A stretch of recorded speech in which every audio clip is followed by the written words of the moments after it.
Utikalikolo Sikawa Mipepe gomonge Yofazina ngwende Utikalikolo. Bonjour chers tous. Ce dernier matin que nous sommes ensemble autour de ce sujet de la fin de l'eschatologie, la fin de l'histoire que nous connaissons. Ce qui passera pendant l'éternité, nous n'avons pas les détails, mais ce que nous avons, l'information que Dieu nous a donnée, doit être suffisant pour nous motiver de chercher sa face, de vivre auprès de lui le temps que nous sommes ici sur Terre. Le sujet que nous devons toucher ce matin, c'est un sujet très fort et que parfois nous évitons parce que nous ne voulons pas parler de jugement de Dieu, nous ne voulons pas parler de l'éternité. Mais ce matin, on va toucher la réalité de l'enfer. En quoi consiste? Qu'est-ce que la Bible nous dit? La Bible nous dit, on nous donne moins de détails qu'il nous donne même sur l'éternité avec Jésus dans la Nouvelle Jérusalem. Mais le peu qu'il nous raconte vraiment doit nous dire que ce n'est pas un bon endroit. Ce n'est pas où nous voulons terminer l'éternité. Mais la réalité, c'est ce que nous voyons dans le livre d'Apocalypse, chapitre 20, et verset 15. Quiconque, peu importe son titre, peu importe sa position ici, même dans l'Église, mais quiconque ne fut pas trouvé écrit dans le livre des vies fut jeté dans le temps de feu. Je ne vais pas passer beaucoup de temps en discutant les différentes terminologies, des Tophet, Gehenna, l'enfer, le temps de feu, parce que la Bible elle-même ne martèle pas là-dessus. Parfois, comme Tophet, c'est une métaphore. C'est une métaphore pour un lieu. C'était vallée de Hinnom, qui était dans la vallée à côté du temple où on jetait toute la saleté des sacrifices et la poubelle de la ville et où on le brûlait. Alors, c'était le lieu pour brûler ce qui était rejeté. Et évidemment, ça c'est une bonne métaphore pour l'enfer. L'enfer, c'est un terme vraiment global. Jésus lui-même parle seulement de l'enfer comme un lieu de tourment et d'obscurité. D'ailleurs, on va voir que ce sont les deux mots qui le caractérisent. Ce que nous connaissons de ce que Jésus nous enseigne, c'est que même après la mort de quelqu'un injuste, qu'ils vont partir en enfer. Mais après, nous voyons ici dans le livre d'Apocalypse que tous qui sont dans l'enfer seront ressuscités, ou c'est-à-dire seront emmenés devant le trône de Dieu. Ce ne sera pas une résurrection de la même façon que les chrétiens vont expérimenter, mais pour être jugés, comme nous avons parlé il y a 2 jours, et là, ils seront jugés selon leurs œuvres, selon les livres, comme on a dit, et ils seront condamnés finalement et jetés dans le temps de feu. Où se trouve tout ça, je ne sais pas. La Bible ne dit pas. Et honnêtement, ce n'est pas important. Il y a des gens qui veulent parler de l'enfer, c'est au fond de la terre. Bon, le problème, c'est que la terre, telle comme nous le connaissons, sera détruite à cette époque. il n'existera plus. J'ai écouté des gens qui disent non, ce sont dans l'espace, les lieux vides dans l'espace. Bon, encore, la Bible ne dit pas, et ce que nous connaissons de la Bible, c'est que l'univers tel comme nous le connaissons sera détruit. Ça n'existera plus à ce moment. Alors, la location exacte de l'enfer, ce n'est pas le sujet de notre méditation ce matin, et ça ne doit pas consommer beaucoup de nos prédications. Ce qui est très clair dans la Bible, c'est que l'enfer existe. Il y a un lieu de tourment où les gens qui rejettent Jésus, ceux qui n'ont pas leur nom écrit dans le livre des vies, c'est le lieu où ces gens-là vont passer l'éternité.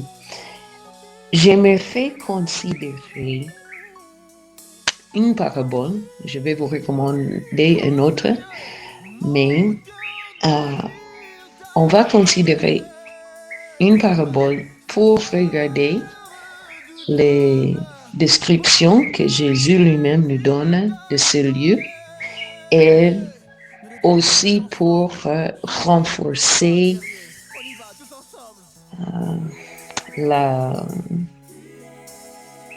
qu'est-ce qu'on peut dire, la qualité des personnes ou les sortes des personnes qui vont terminer dans ce lieu. Allez avec moi au livre de Matthieu, chapitre 22. Matthieu 22. Et nous allons lire à partir des versets 9. C'est au milieu d'une parabole.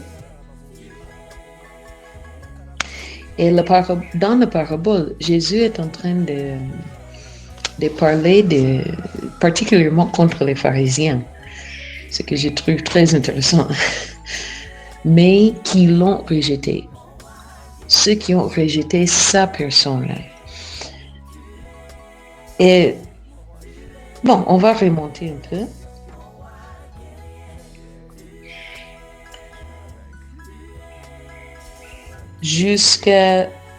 Pourquoi pas verset 2. Le royaume des cieux est semblable à un roi qui fit des noces pour son fils. Il envoya ses serviteurs appeler ceux qui étaient invités aux noces, mais ils ne voulurent pas venir. Il envoya encore d'autres serviteurs en disant, dites aux conviés, voici j'ai préparé mon festin. Mes bœufs et mes bêtes grasses sont tués.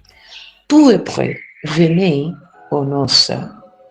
Mais sans s'inquiéter de l'invitation, ils s'en allèrent, celui-ci à son champ, celui-là à son trafic, et les autres se saisirent des serviteurs, les outragèrent et les tuèrent. Le roi fut irrité. Bon, je vais arrêter là. Remarquez que parmi ceux qui ont rejeté l'invitation, il y avait ceux qui ont simplement méprisé l'invitation. Ils l'ont ignoré. Ils étaient distraits avec les autres choses et l'invitation du roi n'était pas tellement importante. Et nous voyons d'autres personnes qui activement s'opposaient à l'invitation et même à ceux qui ont terminé cette invitation. Et le roi s'était fâché contre tous les deux. Le roi fut irrité, il envoya ses troupes, fit périr ses meurtriers et brûla leur ville. Alors il dit à ses serviteurs, les noces sont prêtes, mais les conviés n'en étaient pas dignes. Allez donc dans le carrefour et appelez aux noces tout ce que vous trouverez. Ses serviteurs allèrent dans le chemin, rassemblèrent tout ce qu'ils trouvèrent, méchants et bons, et la salle des noces fut pleine de convives. Le roi entra pour voir ce qui était à table, et il aperçut là un homme qui n'avait pas revêtu un habit de noces. Il lui dit, mon ami, comment es-tu entré ici sans avoir un habit de noces? Cet homme eut la bouche fermée. Vous voyez, nous voyons un troisième groupe de gens qui seront rejetés. Le premier groupe, on a vu, c'était les distraits. Ils avaient d'autres choses à faire. Ils n'ont pas prioritisé l'invitation du roi. Le deuxième groupe, c'était ceux qui étaient activement opposés au roi et à ses serviteurs. Et le troisième groupe, ou la troisième sorte de personnes, c'est la personne qui, il a voulu entrer, mais il n'a pas fait le nécessaire, il n'a pas fait la préparation pour y entrer. Je crois que vous avez compris ces trois sortes de personnes. Nous avons les gens du monde qui disent « je n'ai pas le temps pour Dieu ». Nous avons les gens qui sont activement des persécuteurs. Mais malheureusement, surtout, je peux parler de Kisangani, ce que nous voyons beaucoup, ce sont les gens qui viennent à l'église, ils veulent être associés comme ceux qui suivent Jésus, mais en réalité, ils n'ont pas fait le nécessaire pour entrer dans le royaume des cieux. Et le nécessaire n'est pas compliqué. C'est de recevoir Jésus, d'être lavé dans le sang de Jésus et être en relation avec lui. Mais ils sont là dans l'église, comme s'ils sont prêts, comme s'ils attendent la noce de l'agneau, mais en réalité, leurs robes sont sales. Ils ne sont pas habillés appropriément. Regarde, toutes les toits ont la même sorte.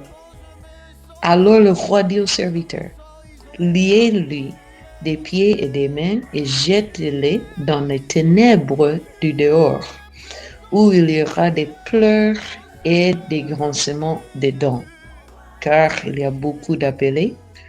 Tous ont reçu l'appel, mais peu d'élus.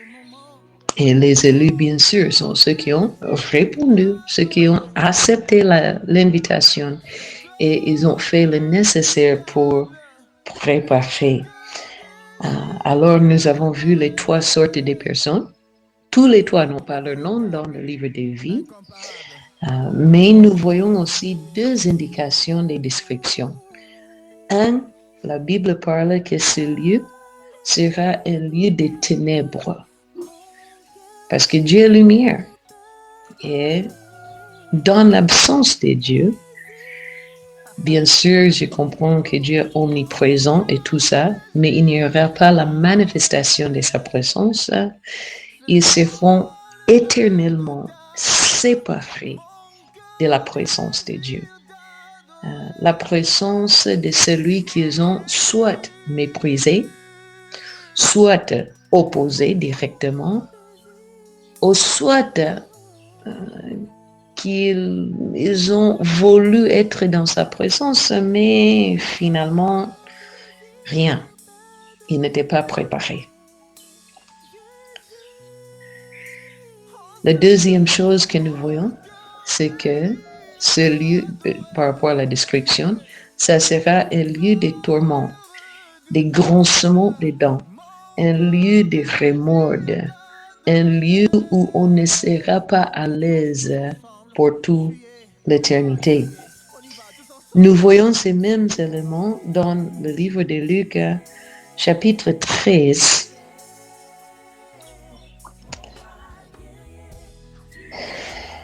Ici, ce n'est pas une parabole. Bon, il y a une parabole là-dedans, mais il y a des métaphores. Alors, je crois qu'on peut dire une petite métaphore. Jésus, un petit parabole. Jésus dit dans le verset 24, « Efforcez-vous d'entrer par la porte étroite, car, je vous le dis, beaucoup chercheront à entrer. » Il parle du royaume du ciel. Et ne le pourront pas.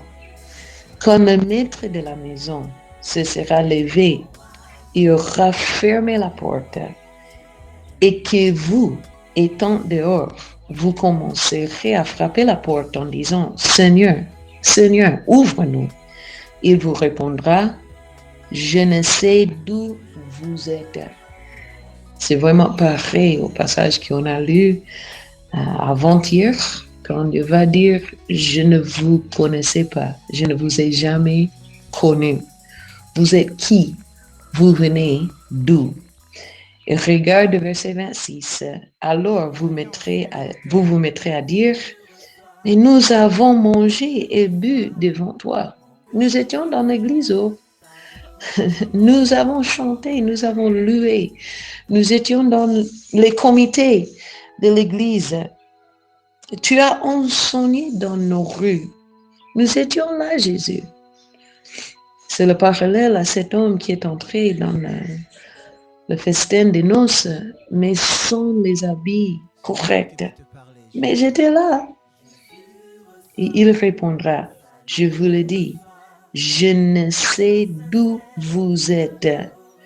Retirez-vous de moi, vous tous, ouvriers d'iniquité. » Encore, nous voyons le même principe que ceux qui n'ont pas leur nom dans le livre de vie seront jugés par leurs œuvres. Et si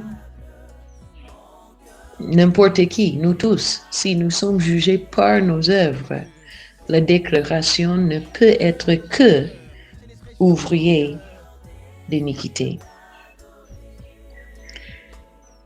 Et ces gens ici qui disaient, « Mais Seigneur, nous avons écouté tes enseignements.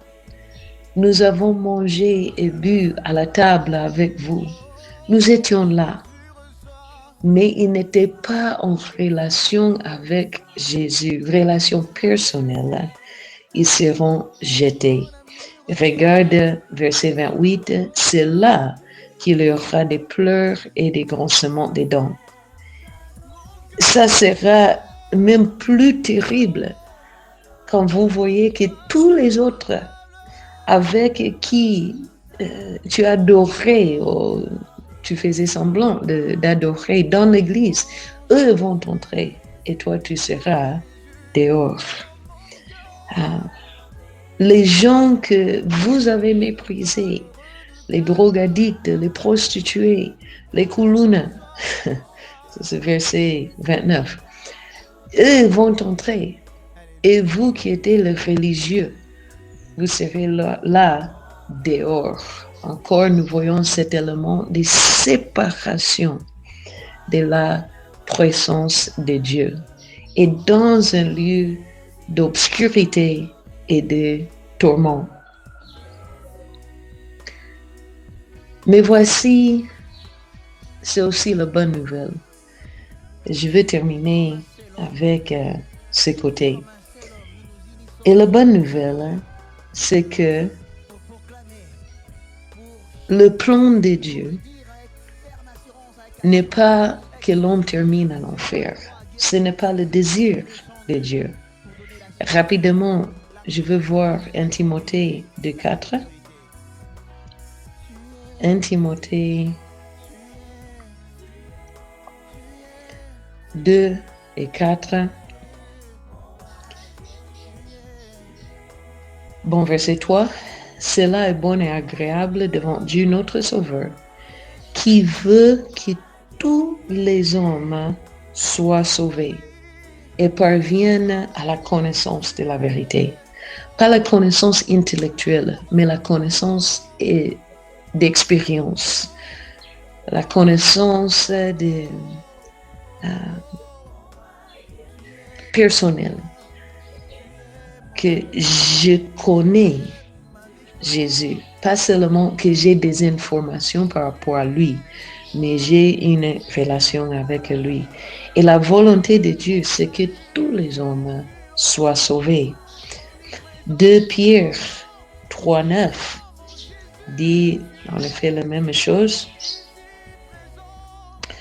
2 Pierre 3,9 Le Seigneur ne tarde pas dans l'accomplissement de sa promesse, comme quelques-uns le croient, mais il use de patience envers vous, ne voulant pas qu'aucun périsse. Pourquoi Dieu est-il en train de mettre un délai, bon, selon notre compréhension, un délai à son retour? C'est parce qu'il veut donner aux hommes plus de temps de repentir. Parce qu'il ne veut pas nous détruire. Il ne veut pas que nous ayons dans l'enfer. Ne voulons pas qu'aucun périsse, mais voulons que tous arrivent à la repentance. Matthieu 25 et 41. Matthieu 25 et 41. C'est aussi une parabole du dernier jugement. Ensuite, il dira à ceux qui seront à sa gauche, retirez-vous de moi, maudits, allez dans le feu éternel. Encore, nous voyons cette description des feux, un lieu de tourment, qui a été préparé pour qui? Pour le diable et pour ses anges. Même l'enfer n'était pas créé pour l'homme. Mais si nous choisissons de prendre le même chemin que le diable, alors Dieu va dire partez. Vous avez pris votre décision. Mais ce n'est pas sa volonté. Voilà pour ceux qui disent non, il y a certains que Dieu a prédestinés à l'enfer. Ça ne peut pas être vrai. Parce que l'enfer elle-même n'était pas créée pour les hommes. Comment c'est possible que Dieu ait prédestiné quelques-uns pour y aller? Mais l'enfer est une réalité. C'est une réalité pour ceux qui, soit par méprise, par négligence, soit par méchanceté, opposition directe, ou soit par hypocrisie. Ils ne sont pas entrés en relation avec Jésus. Leur nom n'est pas écrit dans le livre de vie de l'agneau. Et l'éternité qui leur attend n'est pas une éternité agréable.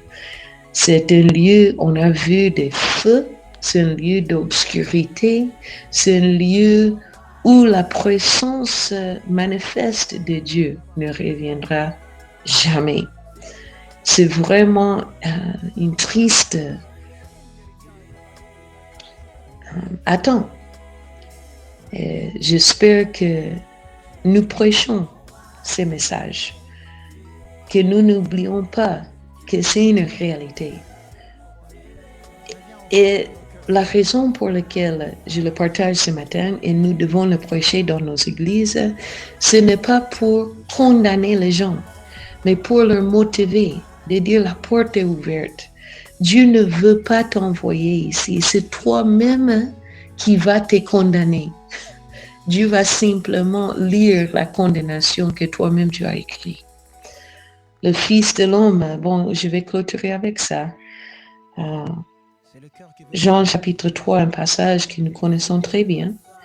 Le verset 16, car Dieu a tant aimé le monde qu'il a donné son Fils unique afin que quiconque croit en lui ne périsse point, mais qu'il ait la vie éternelle. Dieu en effet n'a pas envoyé son Fils dans le monde pour qu'il juge le monde, mais pour que le monde soit sauvé par lui.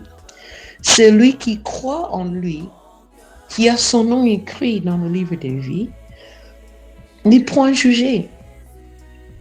Mais celui qui ne croit pas, celui qui a rejeté Jésus, est déjà jugé parce qu'il n'a pas cru au nom du Fils unique de Dieu. Et ce jugement, c'est que la lumière étant venue dans le monde, Les hommes ont préféré les ténèbres à la lumière. Alors le moment va venir quand Dieu va dire, tu préfères les ténèbres à la lumière? Partez-y. Allez, allez. Vraiment, ma prière, mon souhait, c'est qu'aucune personne qui écoute le son de ma voix ce matin ne se trouve pas dans ce lieu. La porte de la grâce est ouverte et le sang de Jésus a été déjà versé pour que nous puissions passer l'éternité dans la nouvelle Jérusalem dont nous avons parlé hier et pas dans ce lieu de tourment, ce feu éternel qui a été préparé pour le diable et ses anges seulement. Que Dieu vous bénisse, que Dieu vous garde et que Dieu nous amène auprès de lui. Que Dieu vous bénisse.